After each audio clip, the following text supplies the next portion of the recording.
My guy. Let me check this out. So, what would you do if you found out that you was gay? We welcome you to the team. I mean, shit. What the fuck you mean? We love you anyway. What's wrong with you? You're the only one who has that homophobia, bro. None of us care, bro.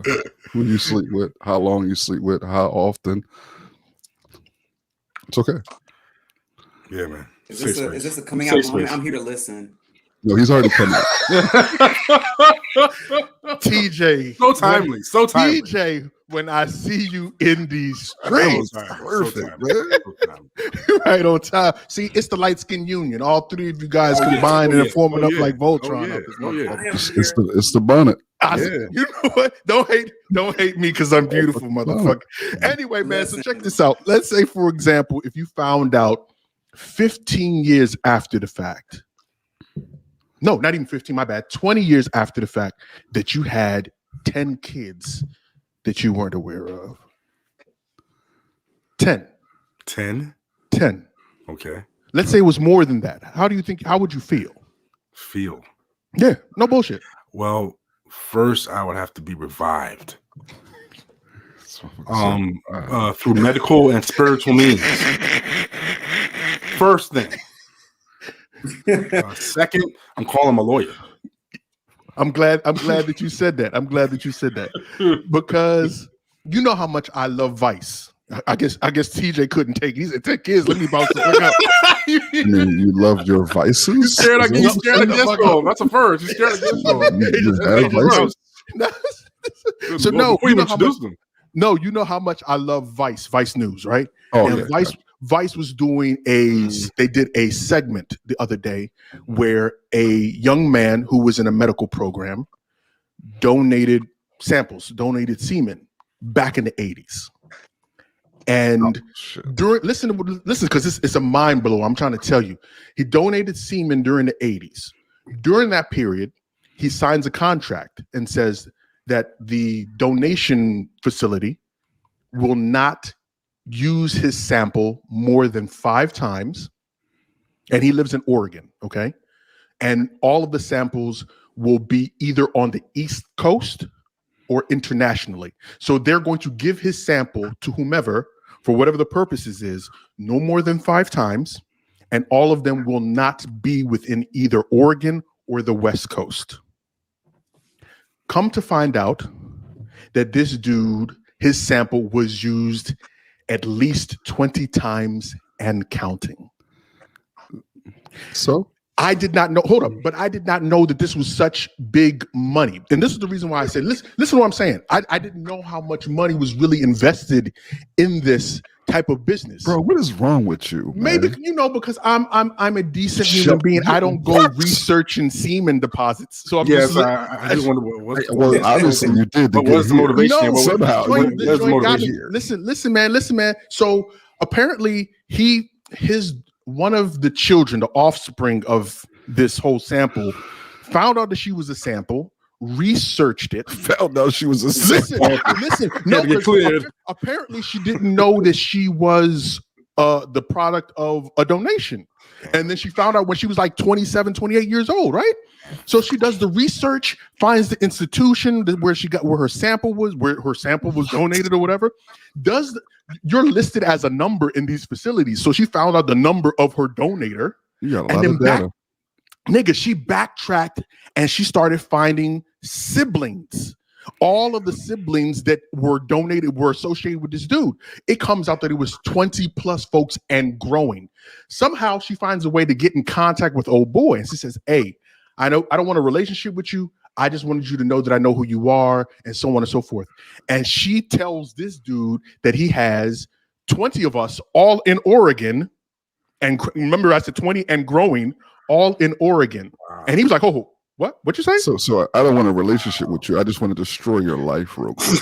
But hold up. He didn't have to know. I don't want anything. He didn't have to know at all. So this is what ended up happening. This dude is suing the facility for $5.8 million for breach of contract. And apparently there aren't any regulations surrounding these types of institutions. So they can do whatever the hell they want with your sample.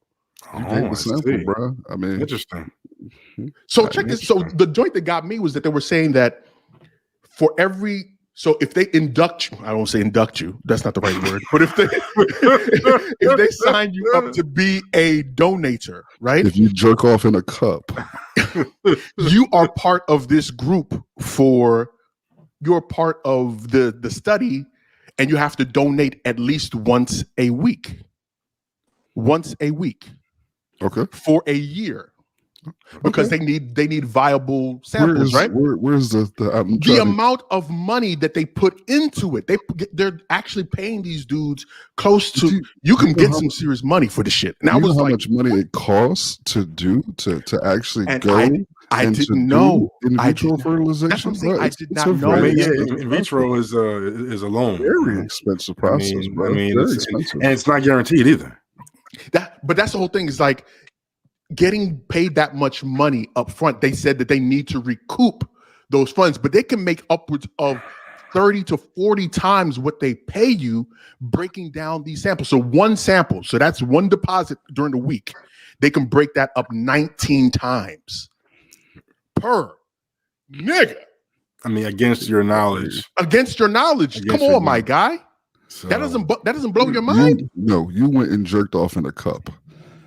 First off, you went and jerked off in a cup in order to help someone make babies, and you did it once a week. I'm trying to find out where.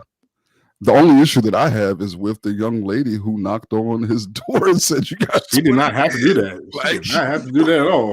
I don't know. She did not have to do that at all. He was living his life. I'm gonna let you two light skinned dudes keep it down. TJ, what do you think about it? Because you've been mad silent. Like, okay, this sounds like straight people problems. I don't know what's going on. I want to hear what you got to say. Hold on. So don't hold on. Time out. So you're trying to say that gay men are not interested in procreating? Is that what? That's not. See, because you're not implying that, are you? That's what I heard just now. TJ, just this go ahead. Gay man ain't. I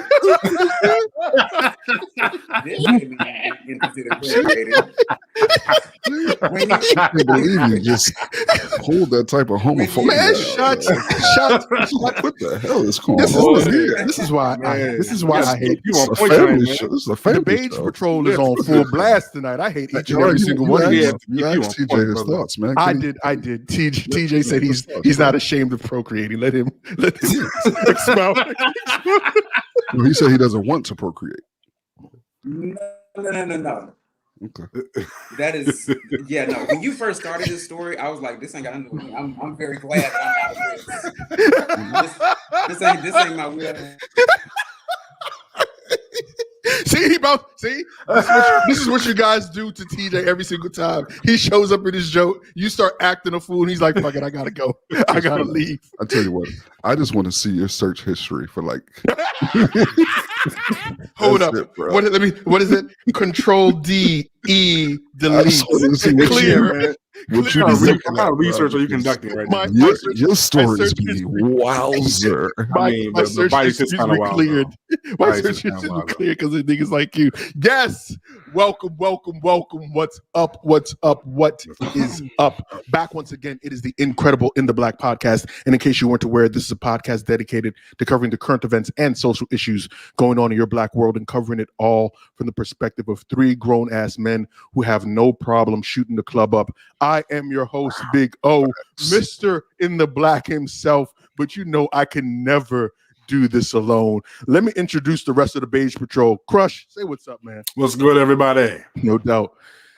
Light Skin Wonder, say what's up. How y'all doing, man? Y'all good?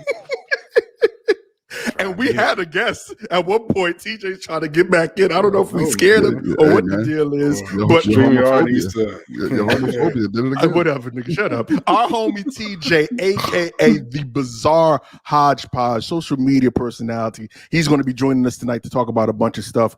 But if you're checking this out on YouTube, make sure you hit that subscribe button and hit that thumbs up. It goes a long way. If you subscribe so that you don't miss out on the next video, hit the thumbs up because it helps us out, but you can hit the thumbs down button. We're going to be back next week either way, so do what you do.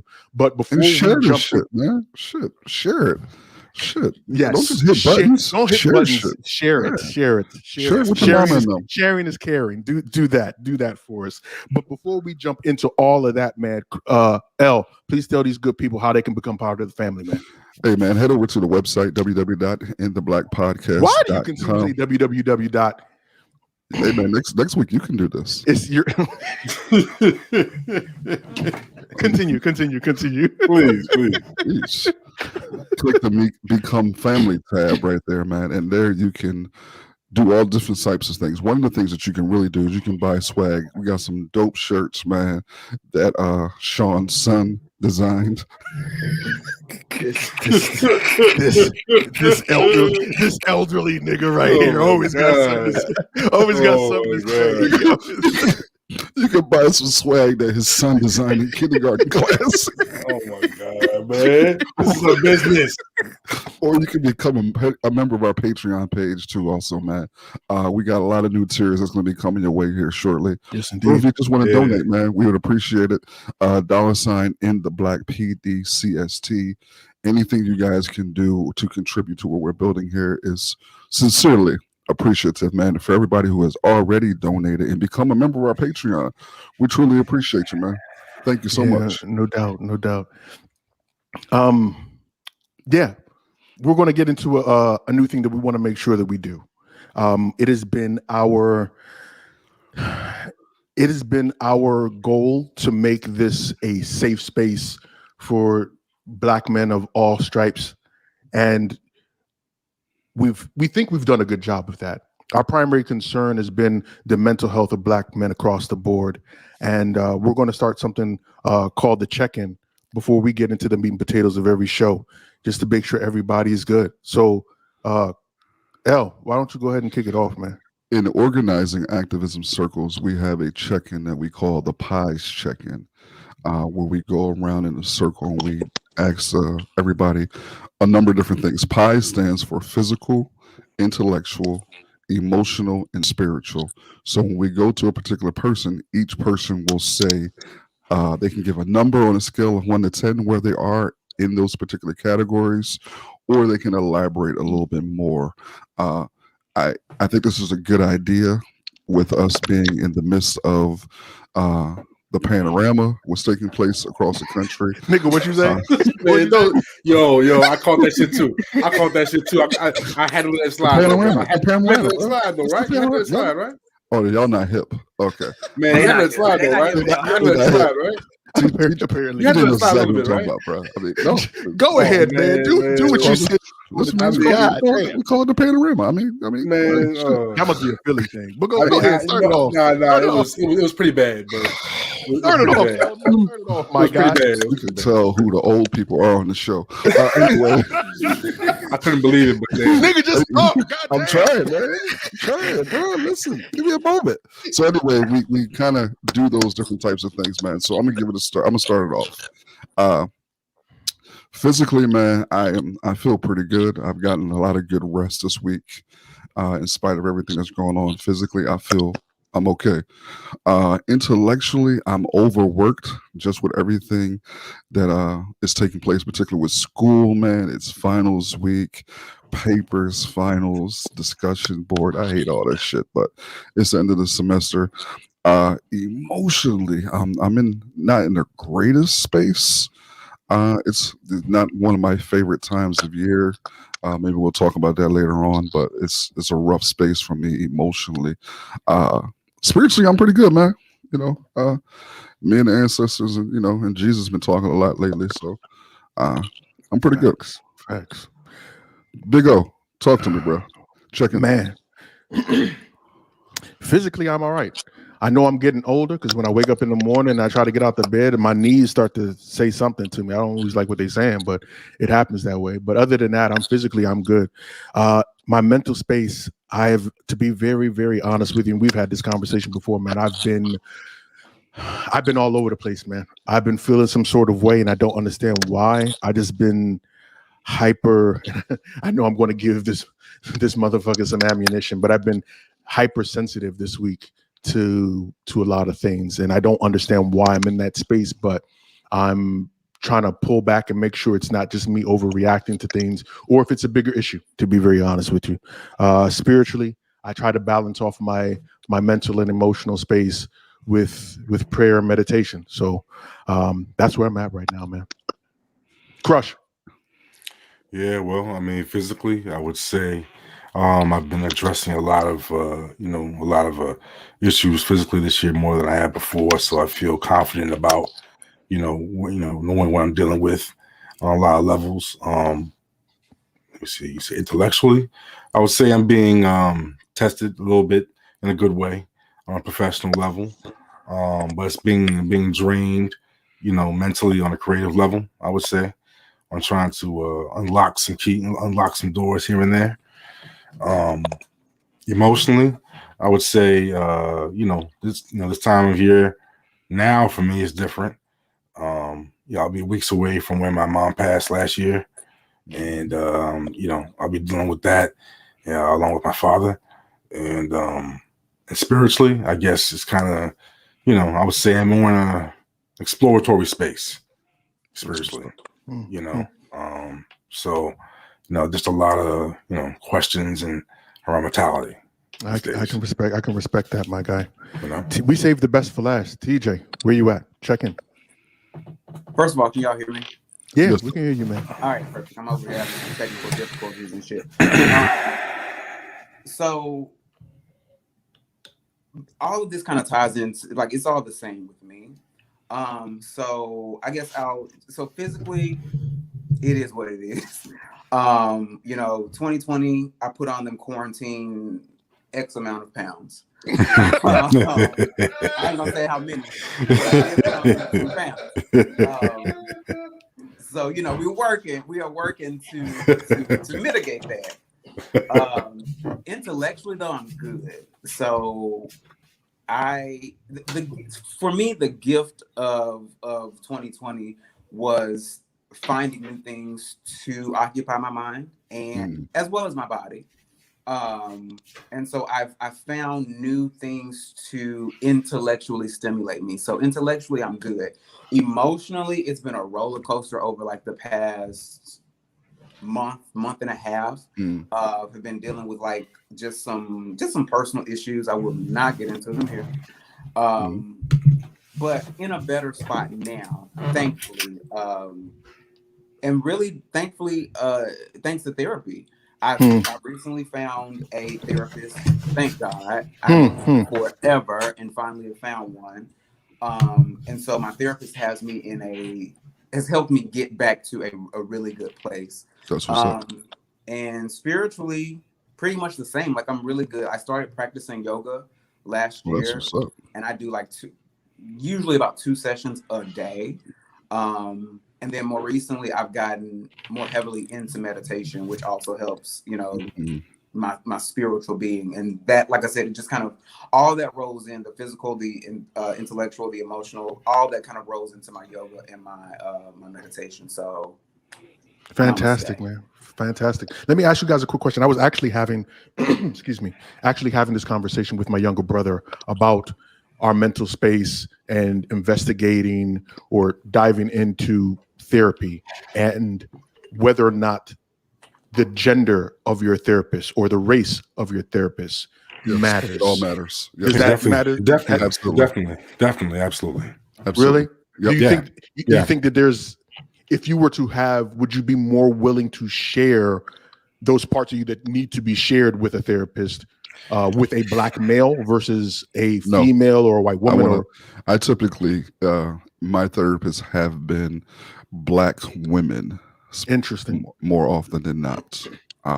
Actually, my first foray into therapy, I had a gay white man who was probably like 5'2". So he was the exact opposite of but he gave me the tools that I needed to get started on my journey of healing. But typically I like to have my therapist be black women. It's a preference. Yeah. Interesting. Why black women? I think for me, having a conversation with a black male that I'm not intimately familiar with, meaning we don't have a relationship with, I would have to cut through all these different things. With black men, trying to build a relationship is work. With black women, it's just a level of comfort that I feel when, not only when they're in that particular skill set, but in general. For me, yeah, black women are far easier to share. Interesting. Yeah. Very interesting. TJ, you were saying. Yeah, my therapist is a black woman, thank God. And that was one of my criteria. It was to find a therapist that was a black woman. With me being a black gay man, I feel like there would be less barriers between a black woman and me, as opposed to you know, possibly a cis het black man. Yeah, there that makes a little There's difficult. going to be some things that he does not understand that maybe a black woman can't fully understand, but there will be things that she will be able to make connections with. And black women are just women are black women. Yeah, black women are they save women everything. are going to do what black women are going to do. They're going to take care of you, and Yeah. so that was, like I said, that was just one of my criteria, because I knew that was just going to be the route to go. I knew I could not get a therapist that was a gay man, because my focus would be shifted. I think, and listen, man, that's fair. That's fair and real. I had to find someone that I wouldn't be looking at like. You are a goddamn trouble. Listen. I want to state this before I read one of the questions that's in the comments. Usually we try to be consummate professionals here. We try to put together little clips and things. Shut up. I'm a consummate professional. You can speak for yourself. So we try to put together little clips and things of that nature to introduce our guests, to make sure that people know that they are being brought into the realm of greatness with our guests. I perused. Here comes a backhand compliment. I perused TJ's Instagram and all that other stuff, and I couldn't find not near one picture or video without him with his taco meat out. So I was like, I don't know if this is appropriate or not. Let me not be sharing this with the rest. And this is the motherfucker who shows up on camera What I'm saying is, we brought people in here to listen and to talk, not to get TJ OnlyFans subscription bumped Why up. You hating on this man getting the bag? Why you hating on this man getting the paper? Come on, TJ, give it to him, bro. Don't do that. Please. Don't do that.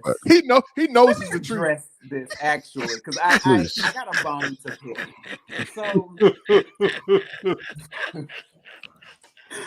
first of all, let him know, man. My chest hair is magnificent. Second of all, as I told you before, this t-shirt comes off very easily. Do not make me do it. Third of all, let me tell y'all something. As I sit here on this show on live, let me tell y'all something. Y'all done had everybody on the show. Y'all done had Harriet Tubman, Sabrina Cruz. Y'all done had every abolitionist on this show. Y'all done had fine-ass Eddie Glaude on this show. And then me. I don't do shit but talk shit on the internet and write about pretty things. How did I get here? That's my question. How did I get here? Sean invited you. Y'all done have Frederick Douglass on the show. Nigga, shut your ass up. Yeah, here I am. Why is he here, Sean? Why is he here? I mean, because TJ is awesome. The Bzarhodgepodge is fucking awesome, and you should check him out on IG. He's a riot and a half. I'm gonna ask Rex. Asked the question. He says, "Is it weird to want your therapist to be older than you?" No. You think that adds to the wisdom? I guess I don't know how to. For Rex, for Rex, it does. I mean.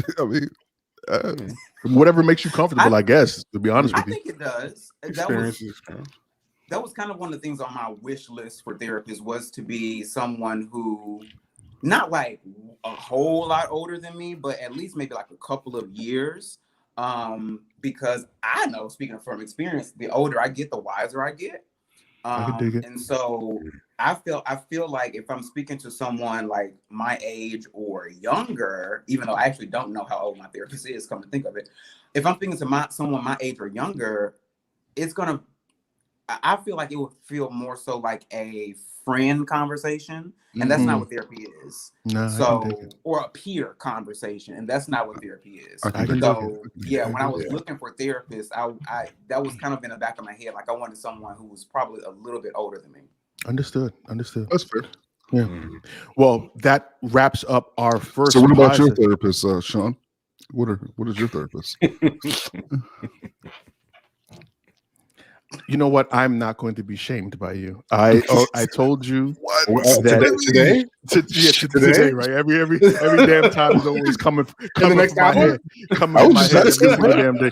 We're talking about mental health, so I figured I'd ask about and I will admit, I will be fair and I will admit that Elgin has been an honest and good friend. He continues to bang me over the head about getting into therapy, and it is something that I have not done my part in. I've done the investigation, I've looked for different therapists, but I have not done the full commitment, and that is on me, and I need to, because like I told you, I've been in a space right now, and I don't think that I'm in a position where it's just a friendship conversation, where it's not a phase anymore. It's not just conversations with friends or family to help me get through what I'm currently going through right now. So I could admit that. I'm in the same space, man.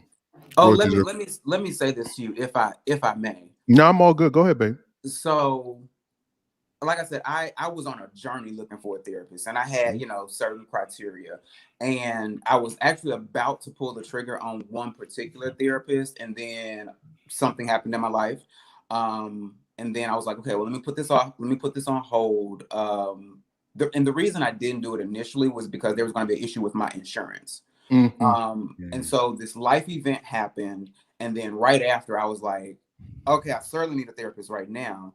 And so what I ended up doing was just going through Teledoc, and because with my insurance through my job, you can get free therapy sessions through Teledoc. So I was like, let me just do a Teledoc session, find a therapist, because I do need somebody to talk to just like right now, ad hoc. And that turned out to be the woman who is now my therapist. And we're like 3 sessions in now. Fantastic. So sometimes like you're encountering resistance for a reason. And so when you really need that therapist, they will manifest, they will be there for you, but continue to do the work. Don't just put it off. Okay. I appreciate that, TJ, man. Thank you. We wanted to talk about Meghan Markle and Prince Harry. We can do that for the next few minutes. We did delve into this whole therapy thing a lot, but we're going to give them their just due at least a couple of minutes. So with all of the craziness that's been going on recently, Meghan Markle and Prince Harry sat down with Oprah Winfrey and exposed the royal family. There are allegations of racism and all sorts of nonsense that's been going on. I think one of the biggest things that I've noticed as this news has trickled out is the number of people that have been surprised that there is that the royal family has a racist bone in their body. Apparently, a lot of people have been aghast and clutching the pearls about this. And I was like, this is the royal family. This is England. These are the creators of colonialism and imperialism. Ask many West African countries why they speak English today. So to think that they all of a sudden would not be racist. Anyway, but let's start off with you, TJ. What did you think as this news has been coming out? So full disclosure, I did not watch the interview. That's fine. Don't feel bad. That's fine. I didn't either, bro. I get my information secondhand. But no, I'm not surprised, which is partially why I didn't watch the interview. But no, it's not surprising. Like, these are the worst of the worst white people.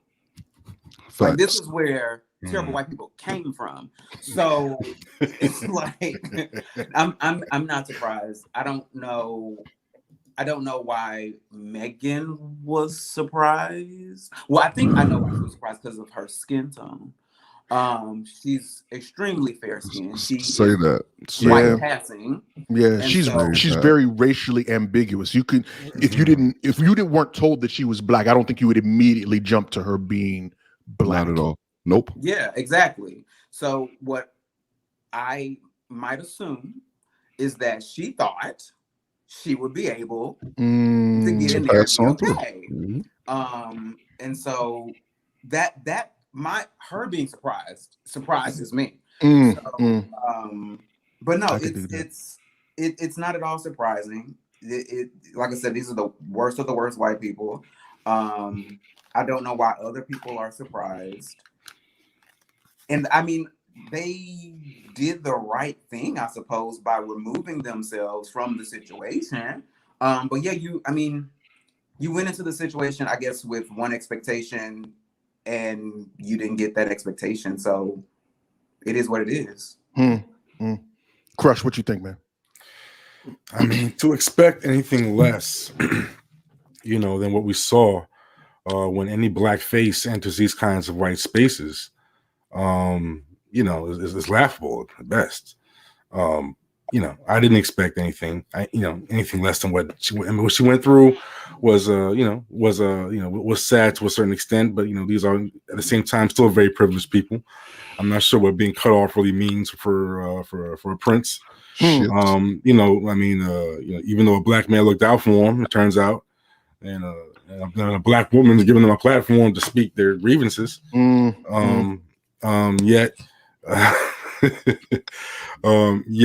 it's like I can only identify from a distance, from down here.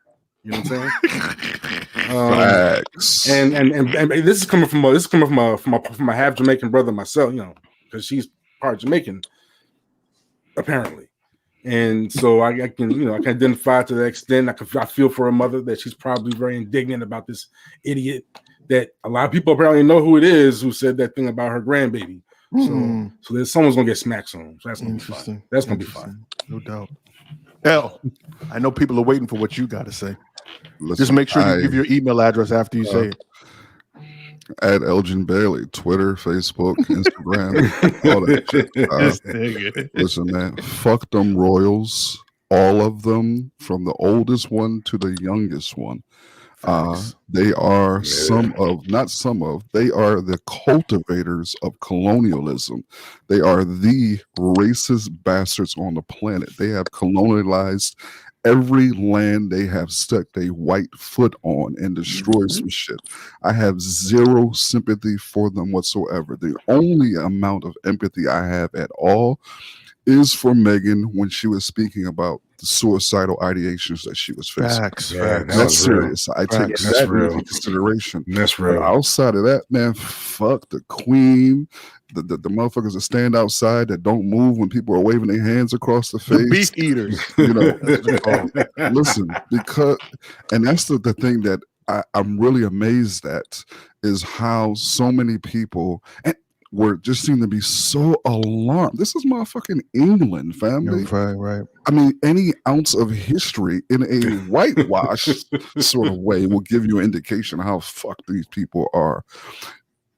But then you have this idea of, Oprah doing an interview, Tyler Perry letting them stay. I don't give a fuck about all that. I mean, Oprah got paid $7 million for this fucking interview. I was not aware of that. That's crazy. She got $7 million for this. She got the bag for the and again, in any way, shape, or form, don't let me seem like I'm mad. Like you hating on the money. No, go ahead. I see you. I didn't give a fuck about Oprah before. I don't give a fuck about her $7 million. I just find it fascinating now that this turns into this huge ordeal as if we're somehow surprised that motherfucking England is racist. Like, that's been the wildest thing. And when it comes to Meghan, the only sympathy I have again for her is the suicide ideations. But before this, it wasn't like Meghan was out, waving the Black Lives Matter flag. Facts. She was not I am black. She was always consistently on some I don't see race type shit. She played Latino and white women on every fucking show that she was on. It wasn't as if she was out there holding up the black fist for motherfuckers. But now, when racism knocks on your fucking door and shows they white ass, now it's, oh my God, I can't believe this. This is happening to me. Because you lived a motherfucking privileged life where you were able to pass whichever way you wanted to do. Welcome to Black life. It's unfortunate, man. I feel bad for the child though, at the end of the day. Fuck Chris Morgan. Oh, no doubt.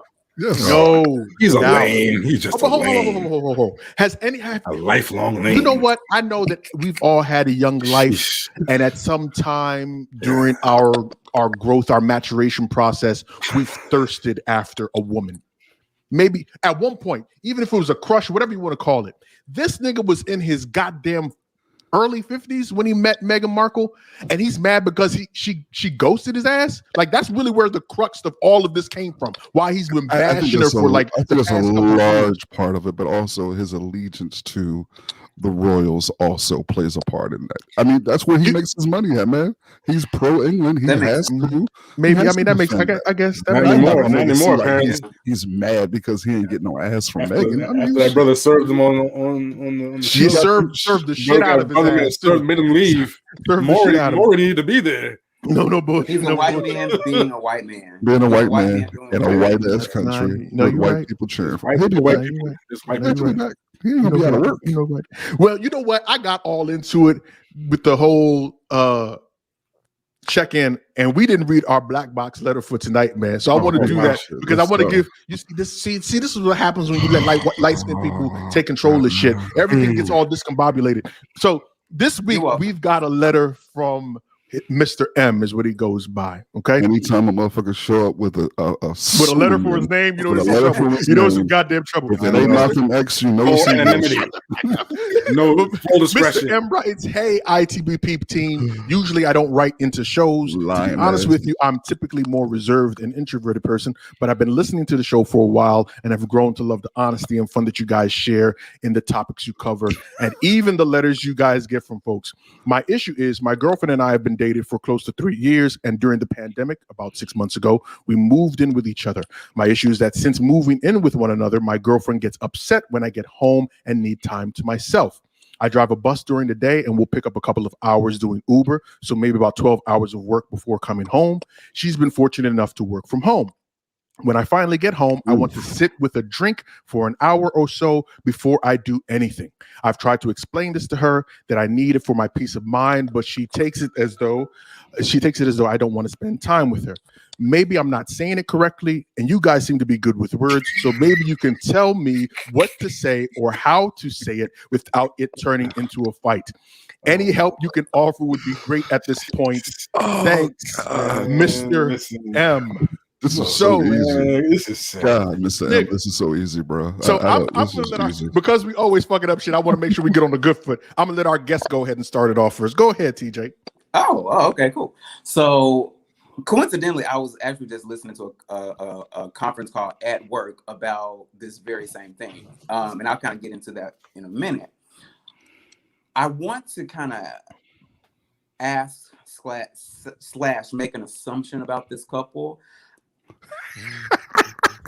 No, and it's not even gonna be anything crazy. What I would assume is that he is probably an introvert. Oh, okay. And she is probably an extrovert. And so because he's been out all day doing this, that, and the third, when he gets home, he needs to recharge and have some me time. Because I'm an introvert too. I don't want to see nobody at no point in time. And so she's been working from home all day, probably having minimal interaction with people, certainly no physical interaction with anyone. So she's kind of starved for that. So when he gets home, she's like, oh my God, I need to talk to you. I want to see you. I want to do this. So, but that's the last thing he needs in that moment. Now, again, I'm just making an assumption, but that's what it sounds like to me. So what it sounds like he needs to do is to let her know, babe, I just need 15, 20 minutes of me time. Let me just go into the bedroom. I need to close the door. Let me just woosah. Let me meditate. Let me wash my face. give me 20 minutes. Don't talk to me. Let me do what I need to do. And then when I come out, we can talk about or do whatever the fuck you want to do. We can fuck if you want to. I don't care. But within this 15, 20 minutes, I just need my time to just let the day wash off of me. Crush. I mean, yeah, he did. We just needs to lay it out as plain as he can, and at least try to, at least try to come to some middle point with her in terms of what that time for her means. That's all. I mean, because he says that he's trying to explain it to her, but I mean, but the thing is, like, if he gives in too much, then he won't have any me time after a while. Unless he makes it clear that, look, this is what this time is. This is what this time is. But of course, that's very dangerous, as we all know. I'm watching L in the upper right hand corner of my box. It's all very dangerous. It's all dangerous, very dangerous words. My song is on, bro. Let me tell you. I see he put his super cap on. Go ahead, L. Man, my jam is on. Whatever, nigga. It's on. I think you better let it go. Just another love TKO. Bro, if you don't get the fuck out of here, you know exactly what's happening right now. She is way too fucking needy. You've made it clear to her what you needed. And the sad part about with these black box letters is you only get one side of the story. So we're only getting. That's what we try. Hold up, we do try to be fair. We do try to be fair. I don't try to be fair. You wrote a fucking letter in. I'm not giving you fairness. I'm giving you which words and take it at that. She's needy as hell. She's being inconsiderate. You need to go ahead and move the fuck on and be done with it. You shouldn't have moved in with her. You only moved into it with her because of the pandemic, and you wanted to have some easy access to some sex during the pandemic. So you moved in with her. Your motherfuckers wasn't ready. You knew you shouldn't have did this shit. Now you fucked around and moved in with somebody who's needy as shit and you don't know what to do. I tell you what to do. Help her find a place and get the fuck out of there. I don't know how hard this is. Why you answer this long, drawn out shit? If you've articulated to her what your needs are, first off, motherfucker, you drive a bus all day, then you drive Uber? Like, what the fuck is wrong with you? Trying to get that paper, man. You're trying to get that money, man. Hustle, man. Come on, my guy. I mean, you know the mentality today. You don't want to be home with her. So that's why he's doing all that extra shit. Nick, Elgin is a bastard. When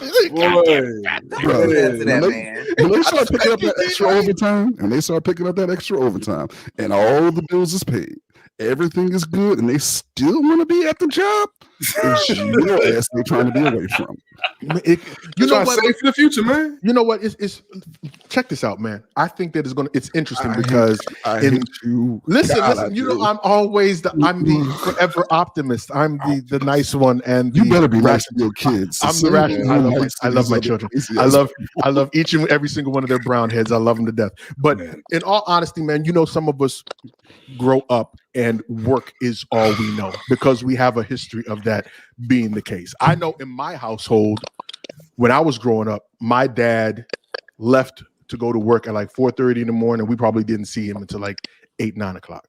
That's how hard my dad worked. That's a cultural thing, though. I'm not gonna lie. It could be a cultural thing, but at the same time, I also think that we have all had to find some way of adjusting to this pandemic, and she's clearly failing because typically she'd probably be in an office and there's human interaction, like TJ was already saying. There's all this human interaction, and now she's stuck in the house all day, either responding to emails or whatever the case is, and she's waiting for some sort of compassionate interaction. When her man gets home, she's ready to go and he's not. I'm not saying she's right. I'm just saying that I can understand where she might be extra. Now, is it fair? Is it fair to my man? Nah. She's crazy.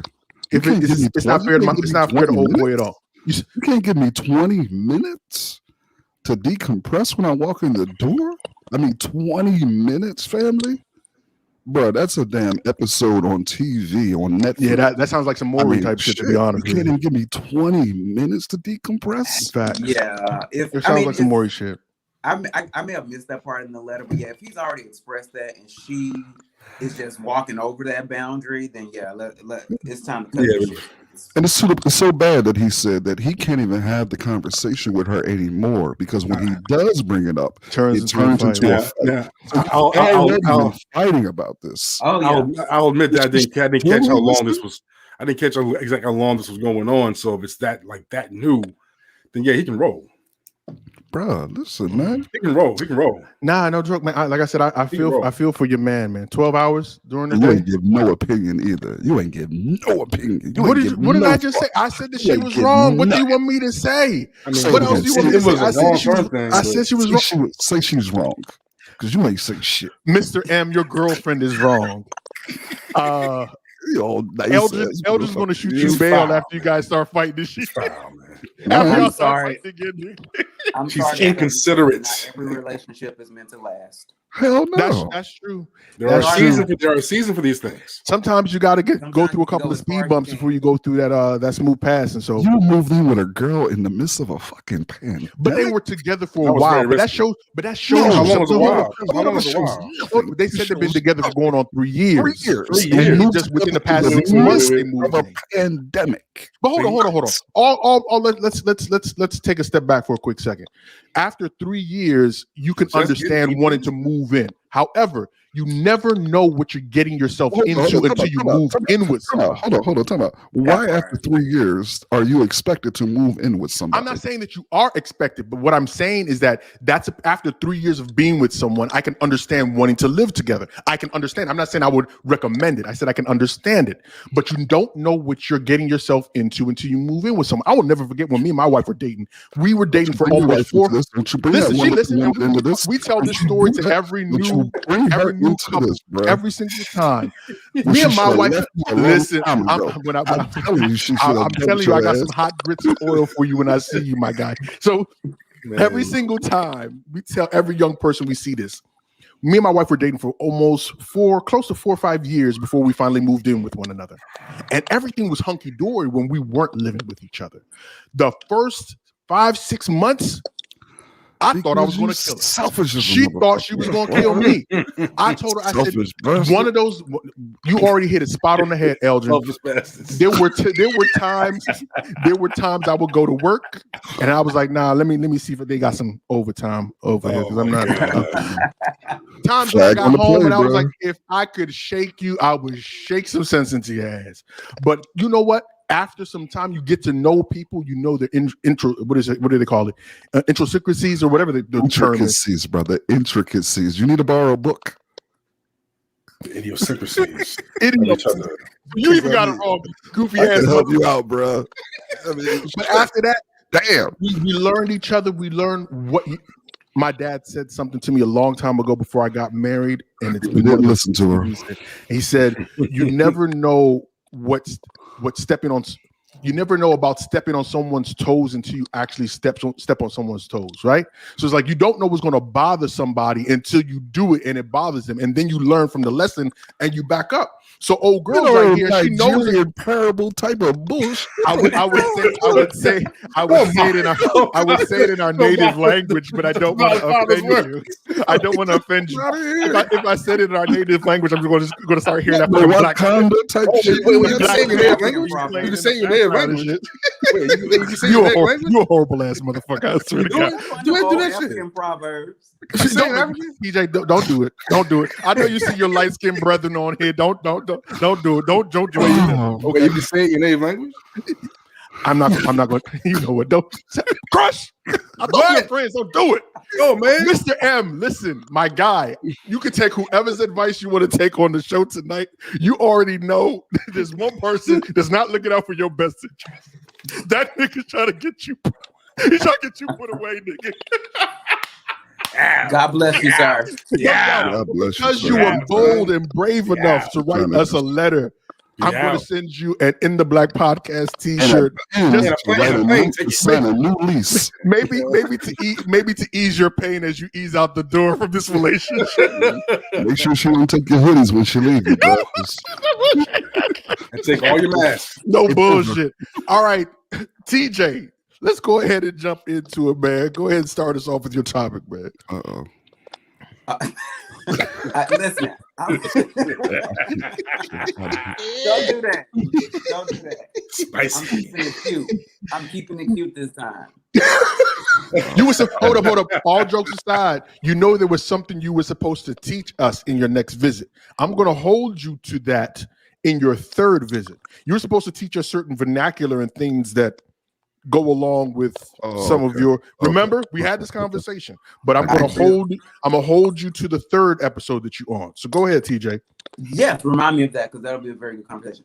So, yeah, I want to kind of talk about like Black people and life insurance, right?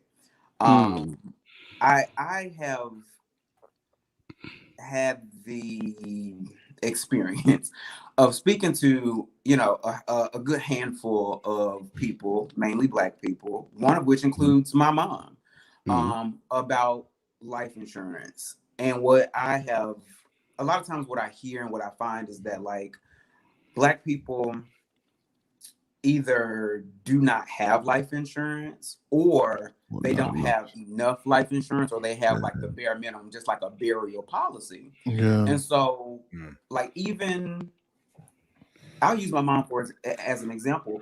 My mom was like, well, when I die, I don't want nobody getting rich off me. And but that I've heard that from I've heard that before. different Yeah, I've people. heard You know what I mean? I've heard, but that's kind of the wow. mindset from a lot of people. Obviously, not all Black people. Right.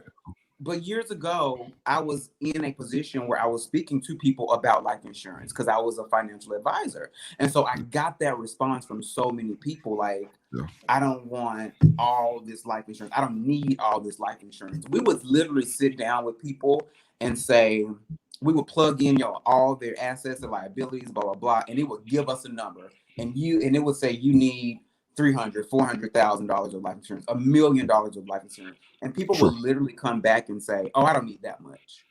And I'm like, so if you're saying you don't really want anyone to get quote unquote rich when you pass, why not? I do.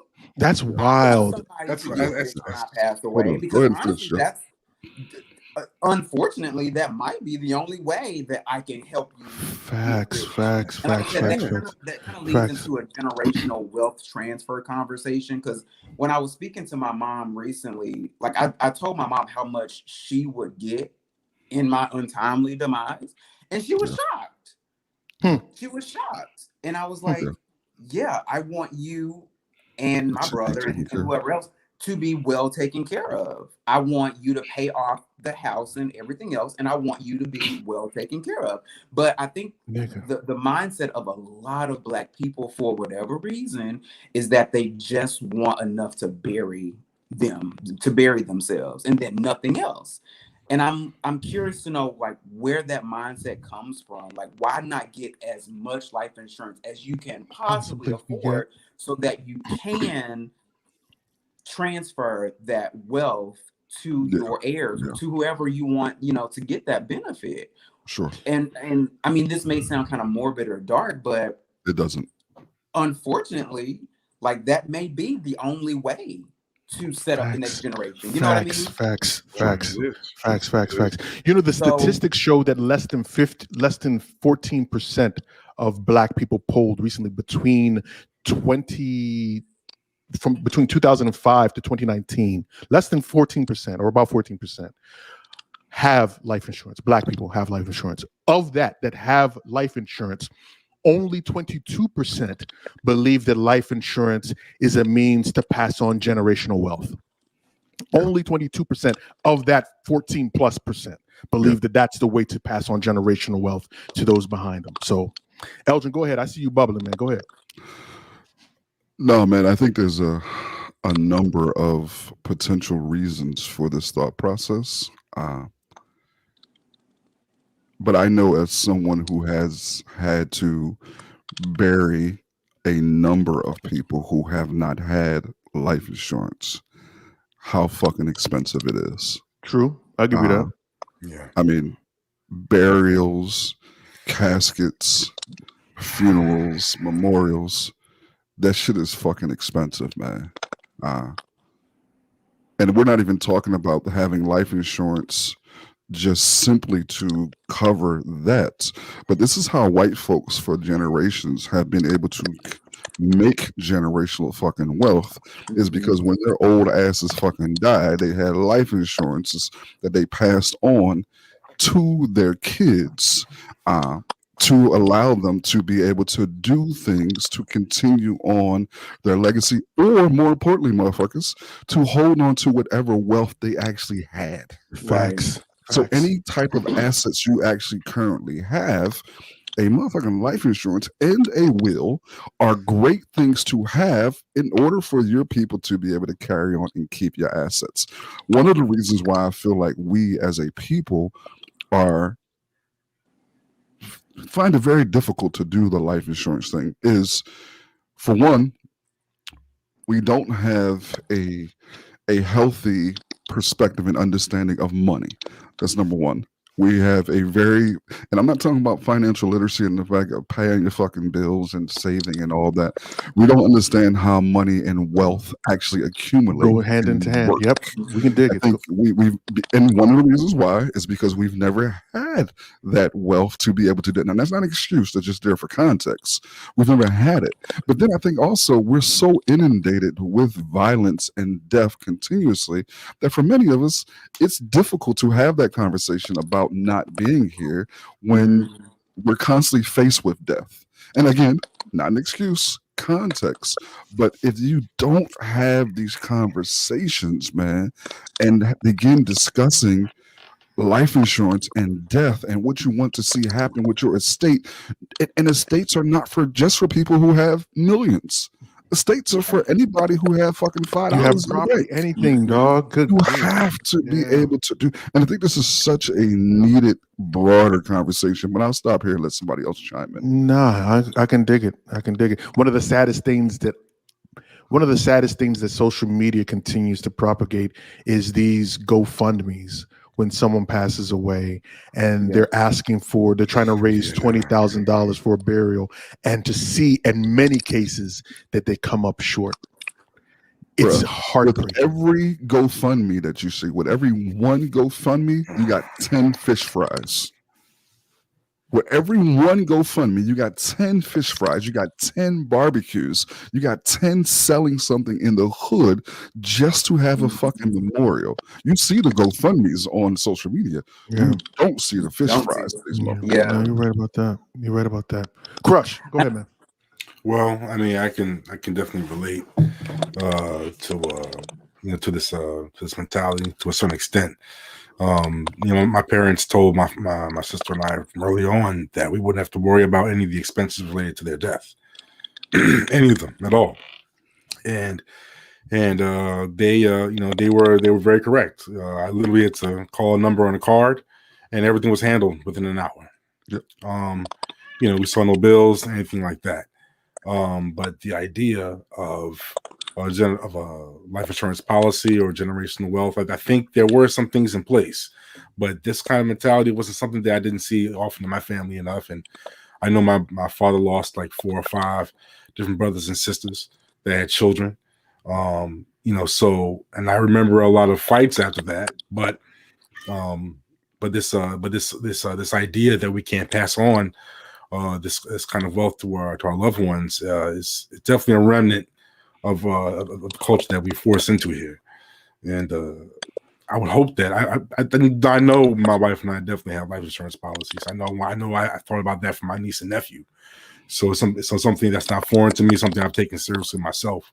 But I can definitely relate to, I guess where my parents were at the time, having us and the choices they had to make. So yeah, I can definitely relate to that.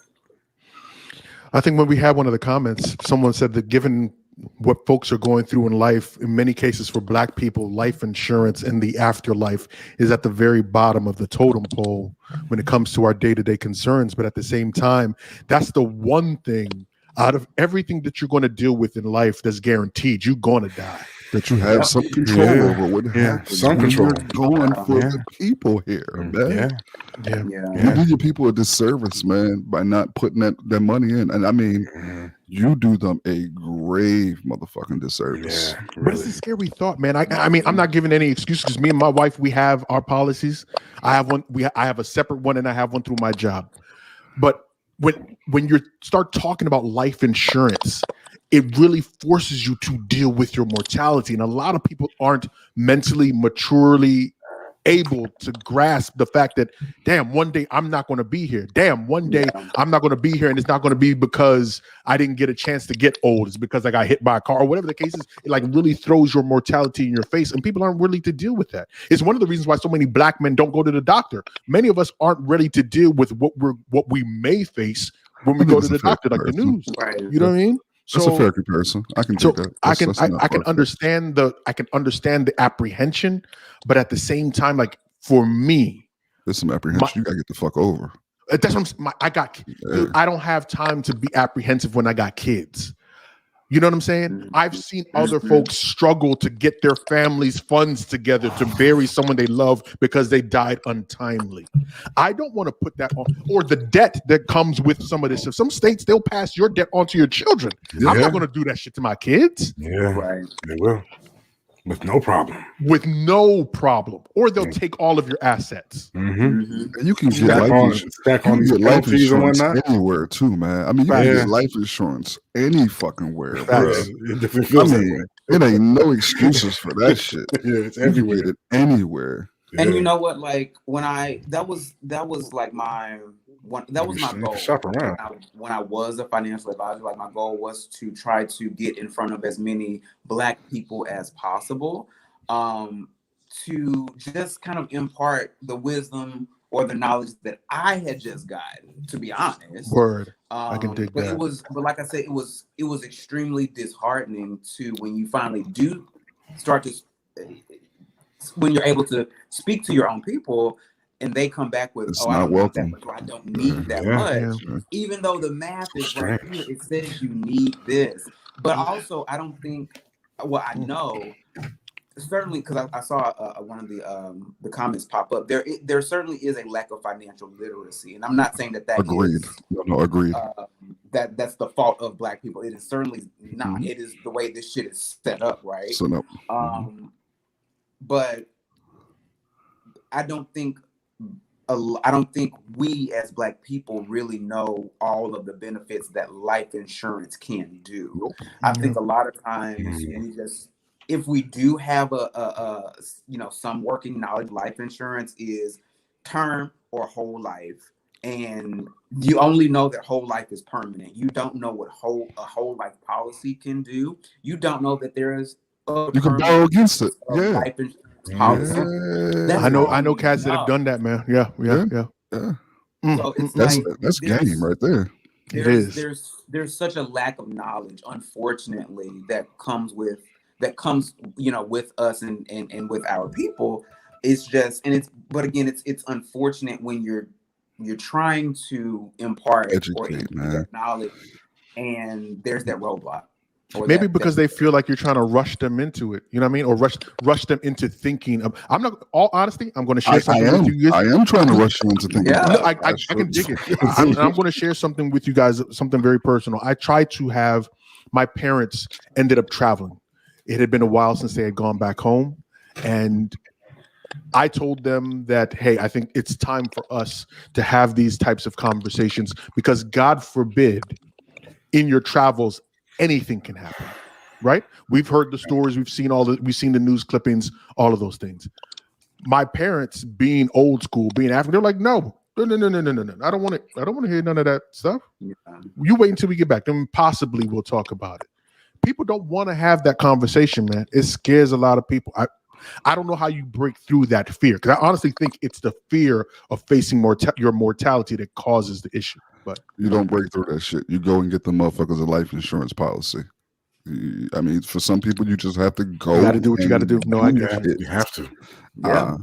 I mean, you can go to your local, and I know it sounds crazy, but real quick question as you guys are talking then, because if it's something that someone has to do for someone else, in many cases, I thought that the person that you're getting the insurance policy for has to see a doctor and has to do all these other things before it gets approved. Is that not the case, or am I missing something? It depends if you have some pre-existing conditions that would make the term, the amount of the life insurance policy be different. Because I've gotten life insurance policies on people before, and they didn't have to go see a doctor. Is that right? Yeah, it just. It depends. He probably took a stay in life insurance policy. I don't even fucking know. I got one on bro. Listen, this nigga be asking me for my address and all that information. Now I'm gonna be looking at that shit different. Like, God damn, this nigga Elton asking a little bit too black much. has to live on when O is gone, man. Motherfucker. Good Lord, he plotting. You know what? We wrapping this bitch up. Get the fuck out of here.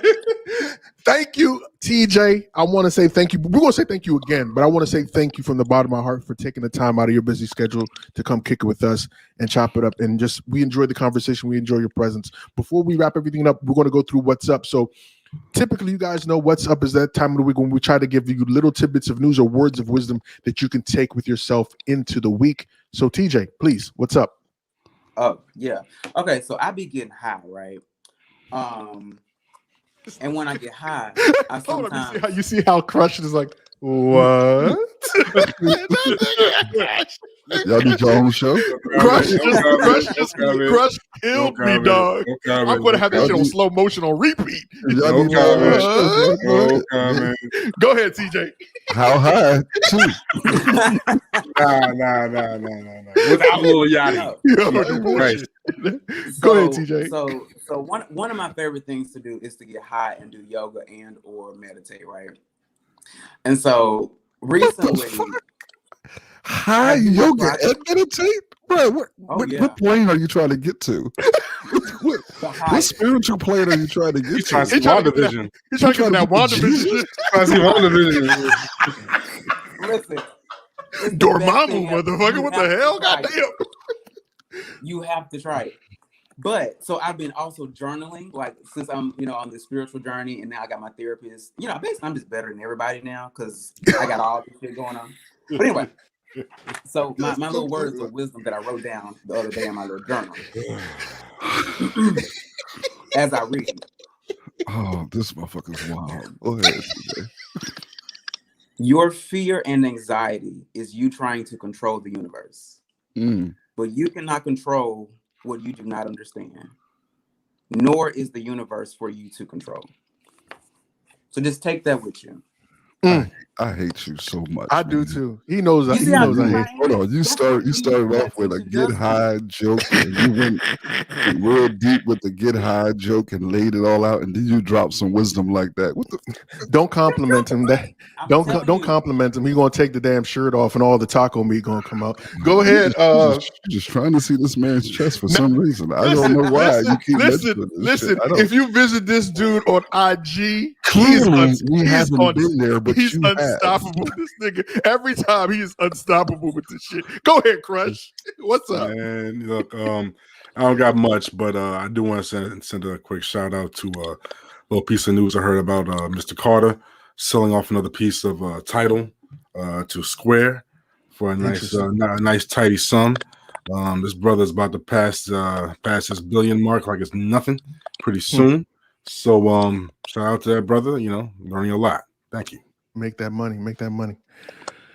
L, what's up, man? The pandemic is still happening. Quarantine. Wash your hands. Wash your ass. Wear your mask. Shit hasn't changed. Don't let Atlanta fool you. Don't let Tulum fool you. Don't let all these fucking places fool you. People are still getting the Rona and dying. Take care of yourself. 1,600 people died yesterday alone, man. So don't get it twisted. Don't get it twisted. What's up for me this week, man? That recently as part of the $1.9 trillion stimulus package, Congress has also tried to push forward a new voting rights bill, and it's not surprising, but there are a lot of people that don't want you to vote. I know we come on here and we have our debates about the power of voting, how we should leverage our vote with our power and our activity. But in the same breath, the fact that folks don't want you to do it at all says a lot. There are people fighting tooth and nail. There was one Republican governor, I think his name was Tim Ryan. I forget the state that he's from. He Some literally white said state. some white ass state, of course. Mhm. He came out. He was like, the bill as he said the bill as he was reading it was written for the devil himself. So in some capacity, your ability to cast a vote is equated to the works of the devil. That shows you how. He's white.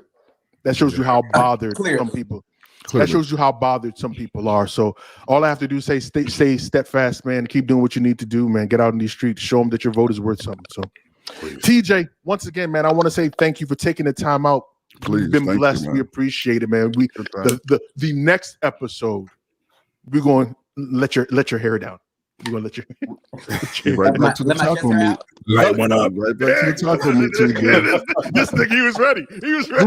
Just send him the picture, man. You know what? I'm gonna fuck you up. DJ, tell these people where they can find you, how they can find you if they want to find you, man. You can find me on my website and blog, Bzarhodgepodge.com. That's BZARHODGPODG. From there, you can actually get all my socials. So Twitter and Instagram. Not really. I mean, I'm on Facebook, but don't even go there. But yeah, Bzarhodgepodge.com and check out all of my crazy ass writings and shit. But yeah, you can find my Instagram and my Twitter from there. No doubt. Thank you, sir. Crush, where can people find you if they want to find you, man? Man, check me out on Audio Mac at SP Methods or at Instagram at SP Methods, aka Bridge, or at Orange Crush with a K. You got another album coming? Because I know usually you be Crush. announcing the next album. He in the studio right now, bro. No He in doubt. the studio right now. That's why he came in late. He's working on an album. I'm looking for talent right now, man. I see you, my guy. I see you. Talent right now. That's just I'm lazy. trying to, like, Crush. You see, TJ TJ said what you waiting for. TJ said what you waiting for. say what you want, man. No doubt, no I'll doubt. give you a good 16. Al, where can people find you if they want to Hey, find you? man, at Elgin Bailey across social media platforms, man. I'm mainly on Twitter these days because Zuck be fucking up. So Yeah, throw your ass in Facebook jail for no damn reason. And I've never been in Facebook jail though. nigga, with all the shit you talk, you don't be. I'm surprised you're not in Clubhouse, man. Oh, nah. That's a whole nother. I'm not a big fan of the Clubhouse format, man. I mean, I'm hearing more bad things than good things. So It's still certain circles in there. I'm surprised you're not in there, brother. man, it's a mixed bag. It's a mixed bag. I know. Put it mildly. I am big. Oh, you can find me at Bonnet MR. Man. Bonnet Man. Coming to save. Don't Coming on the CW. don't. Yes. Because you know there got to be some relationship shit in that motherfucker. You know, good light skinned He's the motherfucker. next- I am the big. next- Oh, you can The find next me. villain on Black This is some white woman. Bonnet Man. It's gonna be on Black Lightning, of course. With a bonnet on, kissing some white woman. MR. Nigga, shut up. Let me get on some shit. Damn. And you can find me on Twitter and Instagram at MR_in the black. And I want to thank you guys once again for joining us for another incredible episode of the In the Black podcast. You could have been anywhere else in the world, but you chose to kick with us, and we appreciate it. Make sure you follow us across social media at In the Black, PDCS2, Facebook, Twitter, Instagram. And until next time, as always, informed, intelligent, in the black. Peace. Peace.